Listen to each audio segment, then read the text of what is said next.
চলো এইবার তোমাদের বৌদির জন্মদিনের সকালবেলার ব্রেকফাস্টের মেনুটা শেয়ার করে নেওয়া যাক। প্রথমে কিন্তু গরম গরম নানের সাথে ছিল কষা কষা আলুর দম, যা কিন্তু আমাদের এখানে খুবই ফেমাস। তাই ভাবলাম তার জন্মদিনে এটাই না হয় পেশ করা যাক। তবে শেষ পাতে কিন্তু মিষ্টিরও বন্দোবস্ত ছিল, রসগোল্লা এবং পান্তুয়া। জন্মদিনের মতো শুভ দিন বলে কথা, মিষ্টিমুখ না করলে কি হয়। তারপর তো বার্থডে গার্ল রেডি হয়ে গেছিল গিফটে পাওয়া নতুন জামাটা পরে, অর্থাৎ আমি যে জামাটা দিয়েছিলাম সেইটা। তার তো এক কথায় খুবই পছন্দ হয়েছে, সেটা তোমরা দেখে নিশ্চয়ই বুঝতেই পারছো।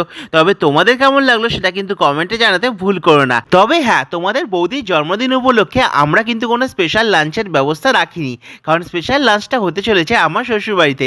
সেখানে কিন্তু তোমাদের বৌদির মা অর্থাৎ আমার শাশুড়ি মা থালা সাজিয়ে বিভিন্ন রকমের রান্না করে কিন্তু বসে আছে তোমাদের বৌদির জন্য। ও হ্যাঁ, আর একটা কথা তো একদমই মিস করে গেছিলাম। আসলে আমার শ্বশুরবাড়িতে যে কোনো কারোর জন্মদিনে কিন্তু ধান দুব্য দিয়ে আশীর্বাদ করা হয়, সেটাও কিন্তু তোমার বৌদিকে যাওয়ার সাথে সাথে করে নিল। আজকের মতো ভিডিওটা এখানে শেষ। পরের পার্টে তোমাদের সাথে শেয়ার করব বার্থডে গার্লের লাঞ্চে কি কি স্পেশাল মেনু ছিল। সেটা দেখতে হলে কিন্তু সাবস্ক্রাইব বাটনটা ক্লিক করতে ভুল করো না। টাটা।